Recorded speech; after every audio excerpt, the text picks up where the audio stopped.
Baik, bismillahirrahmanirrahim. Assalamualaikum warahmatullahi wabarakatuh. Alhamdulillahirabbil alamin, wassalatu wassalamu ala asyrafil anbiya wal mursalin wa ala alihi washabihi ajmain amma ba'du. Alhamdulillah, dalam kesempatan yang berbahagia ini bersama saya Muhammad Raihan Gunawan, saya akan membagikan sebuah tema yang sangat menarik, yaitu Khilafah Daulah Islamiyah, yang mana tujuan dari pembuatan video ini adalah untuk tugas akhir mata kuliah Sejarah Peradaban Islam.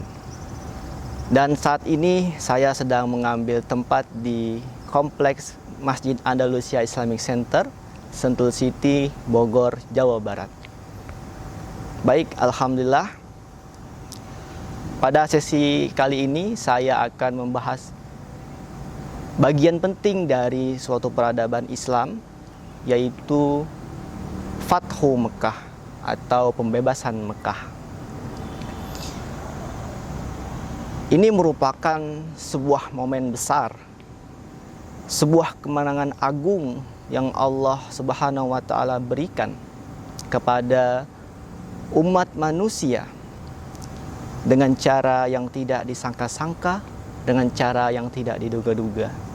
Adapun dengan hal ini kita dapat memetik hikmah apa yang bisa kita pelajari, yaitu yang pertama bagaimana cara sukses, kemudian yang kedua mempelajari kegagalan, yang ketiga ikhtiar kita, bagaimana upaya kita, kemudian setelah ikhtiar bagaimana tawakal kita kepada Allah, kemudian kita mengetahui limit-limit keterbatasan kita, dan yang terakhir yang terpenting adalah bagaimana pertolongan Allah itu datang. Baik, sebelum memulai, kita akan mengenang sedikit ya bagaimana kisah sebelum terjadinya Fathu Mekah ini, yaitu diawali ketika kehidupan sang Nabi SAW hijrah dari Mekah ke Madinah. Nabi SAW mengalami beberapa musibah yang sangat besar. Di antaranya ada krisis, ada perang bahkan. Pada tahun 2 Hijriah terjadi perang Badar, di mana pasukan muslimin dengan total 313 melawan 1000 pasukan kafir Quraisy yang ada di Mekah. Kemudian tahun setelahnya, di tahun 3 Hijriah, ada perang Uhud, di mana pasukan muslim berjumlah 700 melawan pasukan kafir Quraisy 3000 pasukan. Dan setelah 2 tahun berselang, pada tahun 5 Hijriah terjadi perang Khandaq, di mana pasukan muslim pada saat itu berjumlah 2000 yang ada di medan perang. Kemudian ditambah dengan yang ada di Madinah, sekitar total 3.000 pasukan melawan 10.000 pasukan kafir Quraisy yang dibantu dengan Yahudi Bani Nadir. Kemudian di tahun setelahnya, yaitu pada tahun 6 Hijriah, terjadi perjanjian damai, perjanjian Hudaibiyah antara kaum muslimin yang diwakili oleh Nabi SAW dengan Suhail bin Amr, yaitu perwakilan dari kafir Quraisy Mekah. Ada yang menarik setelah perjanjian ini. Ternyata umat Islam meraih kemenangan di mana-mana. Salah satunya adalah perang Khaybar. Pasukan muslim berhasil memenangkan perang Khaybar. Kemudian ada perang Ghatafan, yang mana Ghatafan ini merupakan suatu partai-partai di mana nanti setelahnya dikalahkan oleh umat muslim, kemudian dari Ghatafan ini masuk ke dalam Islam. Selanjutnya ada perang Mu'tah, di mana perang ini sangat luar biasa. Pasukan muslim yang hanya berjumlah 3.000 pasukan melawan 200.000 pasukan. Bayangkan teman-teman, 200.000 pasukan Romawi Barat atau yang kita kenal dengan Bizantium. Ternyata umat Islam dapat membuktikan pada dunia bahwa umat Islam memiliki kekuatan, semangat juang yang sangat tinggi. Pada perang tersebut, umat Islam dapat imbang dengan perang Mu'tah tersebut. Ini sangat luar biasa, pencapaian sangat luar biasa, dapat menggetarkan lawan musuh, di mana musuh yang secara jumlah banyak sekali, 200.000 pasukan, tapi dengan 3.000 pasukan umat muslim dapat menahan serangan dari Bizantium ini. Kemudian hanya tinggal tersisa satu saja, yaitu pasukan Quraisy Mekah, yang mana Nabi SAW terikat dalam perjanjian damai Hudaybiyah, maka Nabi tidak bisa menyerang kafir Quraisy tersebut. Baik teman-teman, mohon maaf barusan di luar terjadi hujan dan kita putuskan untuk pindah ke dalam ruangan. Insya Allah kita akan lanjutkan kembali kajian tentang Fathu Mekah ini. Ya, jadi terjadi pembatalan perjanjian di mana disebabkan oleh Bani Khuza'ah ini, yaitu koalisinya Rasulullah, diserang oleh Bani Bakar, yang mana Bani Bakar ini merupakan koalisinya dari kafir Quraisy. Jadi ketika pada saat itu mereka berkoalisi, saling berkoalisi, ada yang ikut koalisi Rasul, ada yang ikut koalisi kafir Quraisy di Mekah. Nah, pada saat itu Bani Khuza'ah diserang oleh Bani Bakar dan juga dibantu ternyata oleh kafir Quraisy Mekah dari peralatan, dari perlengkapan perang, dipasok oleh mereka, dan ini merupakan sangat jelas sekali sebuah pengkhianatan, sebuah peingkaran dari suatu perjanjian. Maka secara otomatis perjanjian Hudaybiyah ini batal. Di awal pasukan Quraisy Mekah ini menyangka bahwasanya dari perjanjian Hudaybiyah ini mereka banyak mendapatkan manfaat. Ternyata salah kaprah mereka. Yang paling banyak mendapat manfaat ternyata adalah pasukan Rasulullah SAW, di mana keuntungan itu didapat banyak sekali oleh pasukan Nabi setelah 2 tahun perjanjian Hudaybiyah tersebut. Yang pertama yaitu bertambahnya pasukan Nabi sekitar 7.000 dari yang awalnya ada 3.000 pasukan. Jadi total pasukan Nabi pada saat itu berkisar 10.000 pasukan yang didapat selama 19 tahun berdakwah. Kemudian yang kedua, umat Islam menang dalam peperangan, banyak perang. Tadi sudah disebutkan. Kemudian ada yang ketiga, Umratul Qadha, yaitu pasukan umrah sekitar 2.000 pasukan muslimin menggunakan pakaian ihram, jadi bahu sebelah kanan mereka tersingkap, kelihatan sangat kekar sekali mereka, dan mereka jalan tawaf, sa'i dan sholat di Mekah pada saat itu. Dan ternyata kafir Quraisy ini berpendapat, mereka menyangka bahwa okelah, kita tidak ada peluang lagi nih, maka perjanjian harus diperpanjang. Dari sebelumnya mereka yang sendiri yang melanggar perjanjian tersebut, dan ternyata mereka sendiri yang ingin melanjutkan perjanjian tersebut. Ini sangat aneh, dan ini sebagai yang kita tahu bahwasanya ini adalah ciri-ciri dari melemahnya pasukan musuh. Selanjutnya pada saat itu pasukan Quraisy Mekah menyadari bahwasanya kondisi mereka semakin tertekan, posisi mereka semakin melemah, dan pada saat itu mereka mencoba untuk memperpanjang perjanjian damai Hudaybiyah. Lalu diutuslah orang terbaik dari mereka, yaitu pemimpin mereka sendiri yang bernama Abu Sufyan. Abu Sufyan ini mencoba untuk melobi Rasul agar Rasul mau memperpanjang perjanjian damai Hudaybiyah ini. Namun apa disangka, Rasul tidak menggubris sama sekali. Rasul tidak mau ketemu dengan Abu Sufyan. Kenapa? Alasannya adalah Abu Sufyan ini merupakan penjahat perang. Jadi bedakan antara penjahat perang dengan musuh dalam perang. Penjahat perang ini adalah mereka orang-orang yang melanggar dalam peperangan, seperti membunuh anak-anak, membunuh orang tua, dan sebagainya. Lalu Abu Sufyan mencari cara lain agar dapat bertemu dengan Rasul. Yaitu yang pertama, Abu Sufyan mencoba melobi putrinya yang bernama Ummu Habibah untuk dapat mempertemukan dirinya dengan Rasul. Sebagai informasi, Ummu Habibah ini adalah istrinya Rasul. Ummu Habibah sudah masuk Islam sejak 16 tahun yang lalu, dan Ummu Habibah ini ikut hijrah ke Habasyah, dan pada saat itu suaminya meninggal, kemudian menikahlah dengan Rasul. Walaupun Rasulullah dengan Abu Sufyan ini bermusuhan, namun pada saat itu Rasulullah merupakan menantu dari Abu Sufyan. Dan pada saat itu ketika Abu Sufyan melihat tidak ada peluang untuk dapat bertemu dengan Rasul, mencari cara lain dengan bertemu dengan sahabat-sahabat Nabi, yaitu diantaranya ada Abu Bakar As-Siddiq, Umar bin Khattab, Ali bin Abi Thalib. Dan sahabat-sahabat ini pun tidak mau membantu Abu Sufyan. Kemudian Abu Sufyan kembali ke tempatnya. Baik teman-teman, kita lanjutkan kembali. Saat ini saya sedang berada di tempat yang berbeda.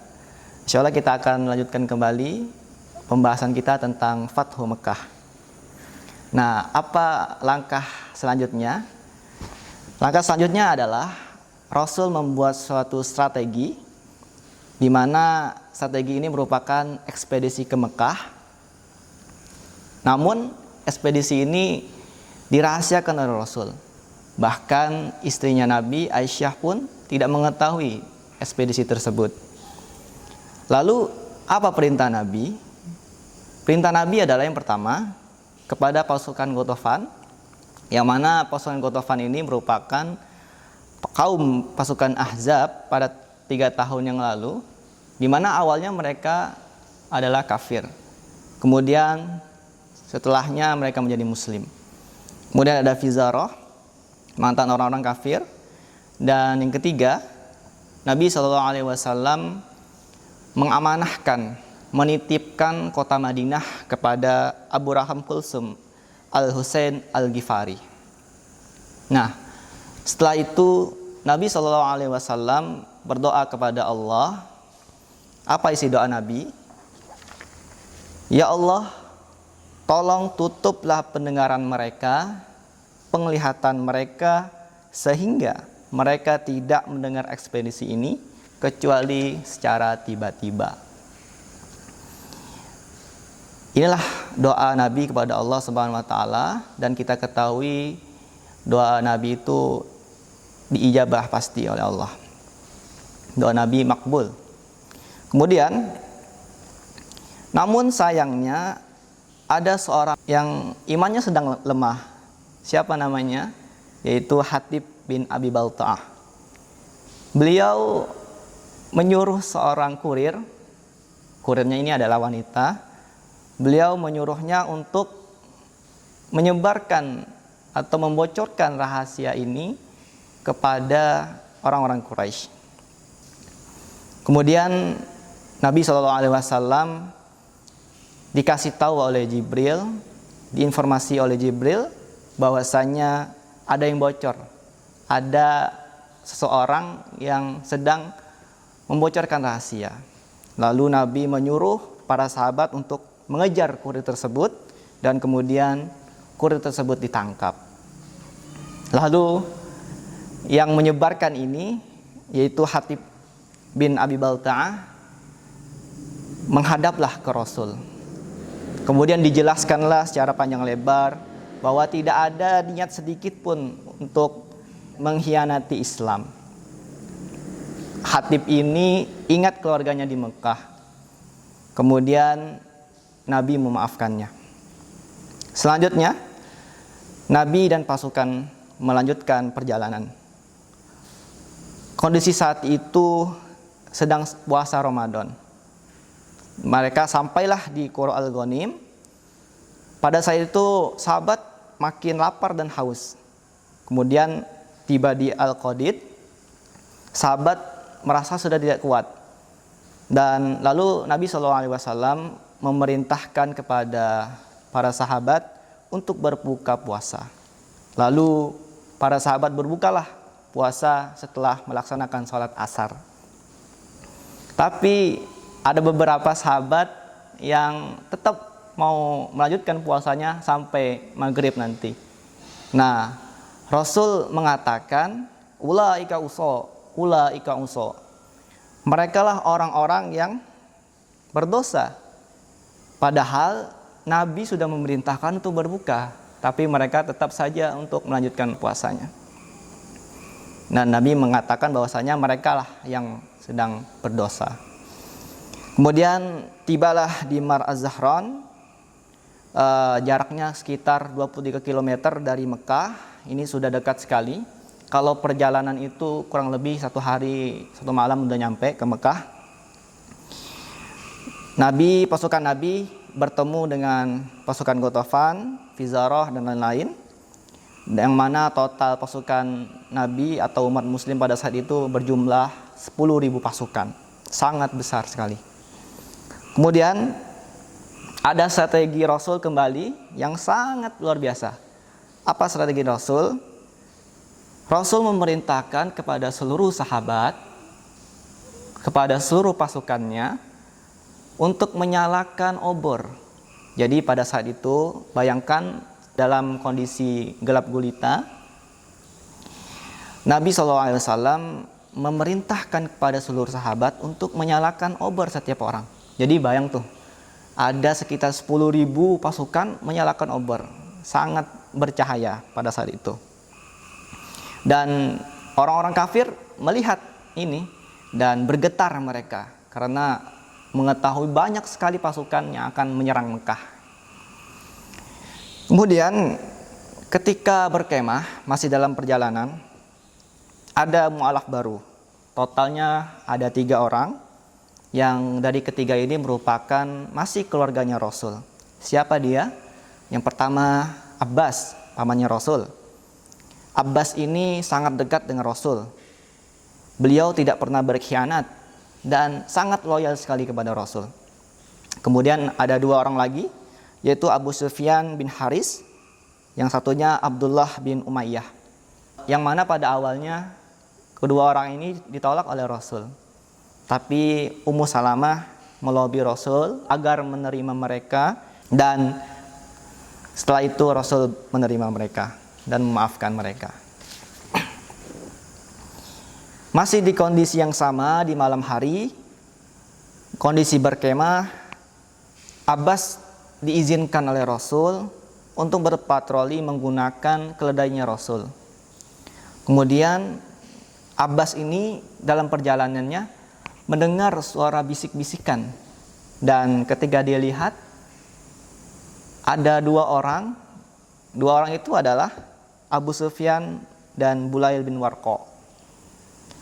Jadi ketika itu langsung Abbas mendatangi, dan Abbas berkata, besok akan ada penyerangan. Kamu tidak akan selamat. Kamu itu penjahat perang. Pasti akan dieksekusi mati. Kalau mau selamat, ayo mari masuk Islam. Nanti aku akan jadi jaminan tidak ada yang membunuh kamu di perjalanan. Lalu tanpa berpikir panjang, Abu Sufyan mengikuti Abbas.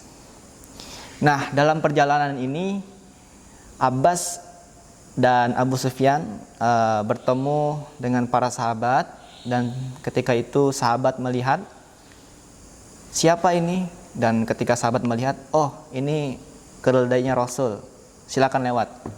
Lewat, dan pada situ bertemu Umar. Nah, Umar melihat pamannya Rasul ini, Abbas, dan di belakangnya ada Abu Sufyan.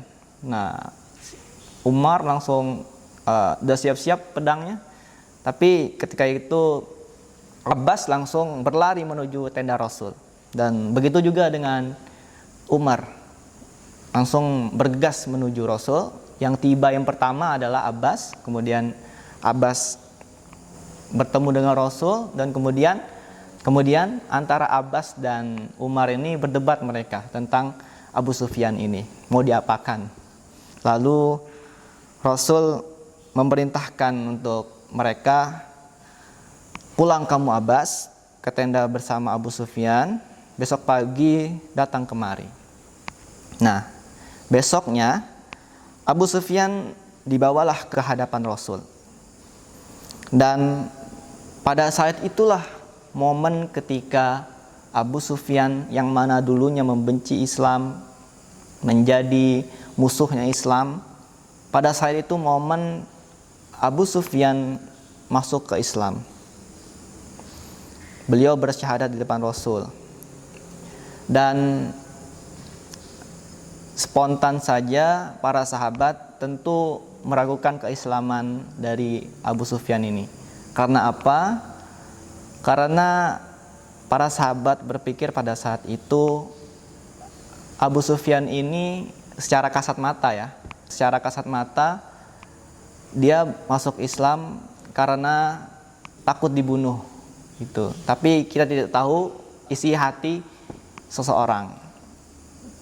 Dan kemudian informasi juga di kemudian hari Abu Sufyan ini menjadi muslim yang benar. Beliau muslim yang taat, bahkan ikut jihad bersama Rasul melawan pasukan Romawi. Yang paling dahsyat dari Abu Sufyan ini adalah keturunan dari Abu Sufyan ini, anak beliau menjadi raja baru, yaitu khalifah baru yang menguasai daulah Islam selama kurang lebih 92 tahun, yaitu daulah Bani Umayyah. Nama anaknya adalah Muawiyah bin Abu Sufyan. Nah, berlanjut tadi kisahnya, masih ada peluang Abu Sufyan untuk memberontak atau berubah pikiran. Lalu Nabi lagi-lagi mempunyai strategi yang sangat luar biasa. Apa itu? Nabi menyuruh Abbas mengikat Abu Sufyan dan naik ke atas bukit. Lalu di atas bukit tersebut Abu Sufyan melihat pasukan Islam memasuki Mekah secara bertahap, secara bergantian. Akhirnya Abu Sufyan menyangka tidak akan bisa kaum kafir Quraisy melawan pasukan yang sangat besar itu, yang berjumlah 10.000 pasukan tersebut. Nah, kemudian tibalah pasukan Rasul di Makkah. Pasukan ini dibagi menjadi 4 grup. Yang pertama di daerah dataran rendah, yaitu di sayap kanan, dikomandoi oleh Khalid bin Walid. Mereka adalah pasukan berkuda. Kemudian di sayap kiri ada Zubair bin Awam. Yang ketiga adalah Abu Ubaidah al-Jarrah bersama kaum muhajirin. Mereka berjalan kaki. Yang terakhir yaitu Rasulullah bersama pasukan hijau, yaitu orang-orang Ansar, bersama Sa'ad bin Ubadah. Sebelum pasukan Islam masuk, ternyata Abu Sufyan diizinkan terlebih dahulu datang lebih awal dengan kuda ke Mekah. Jadi ketika itu kondisinya pasukan Islam sedang OTW lah, on the way menuju Mekah, dan Abu Sufyan ini diizinkan untuk terlebih dahulu sampai di Mekah. Kemudian setibanya di Mekah, Abu Sufyan berpidato di depan orang-orang Quraisy. Wahai orang-orang Quraisy, itu dia Muhammad datang dengan pasukan yang tidak mungkin kalian kalahkan. Siapa saja yang masuk ke dalam rumah Abu Sufyan maka akan selamat. Lalu istrinya Abu Sufyan ini berkata, bunuhlah seorang gendut yang penuh lemak itu. Dia pengecut. Kemudian tidak digubris sama sekali oleh Abu Sufyan. Jangan karena perempuan ini membuat kalian gentar. Siapa yang menutup pintu rumahnya lalu masuk ke rumahnya sendiri akan selamat. Siapa saja yang masuk Masjidil Haram maka akan selamat. Lalu istrinya berkata lagi, nah, dia ingin menunjukkan masih punya wibawa atau posisi di depan kaumnya sendiri. Karena dia telah berkhianat, dia telah masuk Islam. Akhirnya semua orang-orang Quraisy masuk ke rumahnya masing-masing. Tidak ada yang masuk ke rumah Abu Sufyan. Kemudian apa makna atau hikmah dari alasan Rasul untuk melakukan hal tersebut. Jadi itu adalah perintah Rasul yang disampaikan untuk Abu Sufyan agar memberitahukan kepada orang-orang Quraisy agar mereka selamat, maka berdiamlah mereka di dalam rumah mereka masing-masing. Nah, apa alasan Rasul? Rasul paham dengan masuknya pasukan Islam ke Mekah dengan jumlah pasukan yang sangat besar, 10.000 pasukan. Kalau ada saja orang atau pasukan yang menyerang, maka akan mati. Dan Rasul tidak ingin ada korban. Sedikit pun Rasul tidak ingin ada satu korban yang berjatuhan. Makanya Rasul memerintahkan kepada siapa saja yang ada di Mekah saat itu untuk mereka berlindung diri masuk ke rumah masing-masing agar tidak ada korban yang berjatuhan. Kemudian masuklah Rasulullah SAW bersama pasukannya pada tanggal 17 Ramadan. Nah, pada hari itu disebut juga dengan Qanun Tawari, yaitu keadaan darurat perang. Hal ini juga dilakukan atas kemaslahatan kaum Quraisy agar tidak ada korban yang berjatuhan. Rasul bilang, perangi orang yang memerangi, kecuali 10 orang ini. Kalau ketemu mereka langsung bunuh mereka. Karena apa? Mereka ini adalah penjahat perang. Mereka layak untuk dieksekusi. Siapa itu yang pertama? Ikrimah, anaknya Abu Jahal. Kemudian ada Habbar bin Aswad. Yang ketiga ada Abdullah bin Su'ad. Keempat Mikyas. Kelima Huwaris. Keenam Abdullah bin Hilal. Ketujuh Hindun. Nah, Hindun ini istrinya Abu Sufyan tadi. Kemudian yang kedelapan ada Sarah, budaknya Abu Jahal. Yang sisa yang 2 itu adalah perempuan yang membuat provokator. Jadi perintah Rasul adalah bunuhlah mereka 10 orang ini walaupun mereka berlindung di balik Ka'bah. Padahal Rasul sudah mewanti-wanti, sudah memperingatkan, sudah menginformasikan bahwasanya agar mereka kembali ke rumah mereka, agar mereka berlindung di rumah masing-masing sehingga tidak ada perlawanan yang terjadi. Tetapi masih ada saja yang melawan. Siapa itu? Mereka lah anak-anak muda. Mereka ini melawan tapi asal-asalan, sporadis gitu. Yang penting mereka itu menunjukkan bahwa mereka itu berani gitu, di hadapan pasukan Islam. Dan kemudian datanglah Ikrimah bin Abu Jahal dan kawan-kawan di daerah Khandam. Dan kebetulan daerah Khandam ini juga dimasuki oleh pasukannya Khalid bin Walid. Dan terpaksa di sana terjadi perang. Ada 12 korban yang berjatuhan di pihak Quraisy dan sisanya kabur, termasuk Ikrimah. Dan kemudian masuklah Rasul beserta para sahabat dengan kepala yang tunduk, bukan dada yang busung. Rasul sedih, Rasul khusyuk, dan Rasul takut kepada Allah Subhanahu wa taala. Bayangkan suasananya. Semuanya datang, gang-gang yang ada di Mekah sepi. Tidak ada orang sama sekali. Kecuali 12 orang terbunuh yang tadi. Kemudian pemuda yang ingin melawan tadi. Dan umat Islam secara perlahan masuk ke ganggang tersebut. Dan itulah kemenangan yang nyata. Idza jaa nasrullahi wal fath.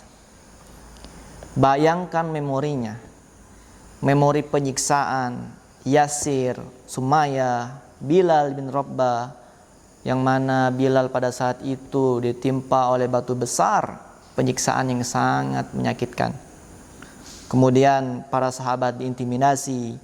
Rasulullah 3 tahun, Rasul 3 tahun diboikot di kampungnya sendiri, di Bani Hashim. Beliau tidak makan, tidak bisa minum, kelaparan selama 3 tahun. Bahkan pamannya wafat setelah itu. Dan juga diikuti istrinya Khadijah juga wafat.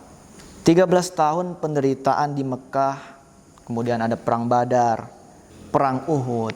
Nah, pada saat perang Uhud ini, pamannya Nabi syahid di medan perang, yaitu Hamzah. Kemudian Hamzah terbunuh, jantungnya dibelek, kemudian dikunyah oleh Hindun, istrinya Abu Sufyan. Harusnya mereka marah, pedang-pedang ditegakkan, semua dibantai habis-habisan. Tapi apa kata Rasul? Rasul berkata, hadza yaumul marhamah. Hari ini adalah hari kasih sayang. Itulah kalimat yang sangat sejuk didengungkan oleh Rasul kepada para sahabat. Kemudian Rasul masuk lalu berpidato. Rasul berdiri di depan Ka'bah. Kemudian kunci Ka'bah diberikan kepada Utsman bin Tolha dari Bani Abduddar.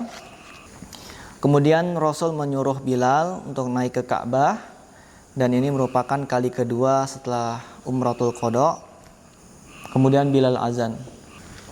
Allahu Akbar, Allahu Akbar. Asyhadu an la ilaha illallah. Asyhadu anna Muhammadar Rasulullah. Hayya 'alas shalah. Hayya 'alal falah. Allahu Akbar, Allahu Akbar. La ilaha illallah. Tidak ada Tuhan selain Allah. Itulah Fathu Mekah. Itulah hari kemenangan, hari kasih sayang. Tidak ada yang dibunuh, yang ada hanyalah suara takbir. Dan hari itulah ketika hari di mana manusia berbondong-bondong masuk Islam. أعوذ بالله من الشيطان الرجيم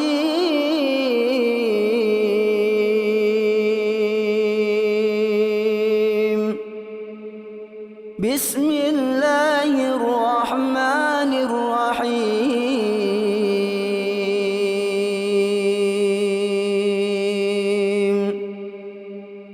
إذا جاء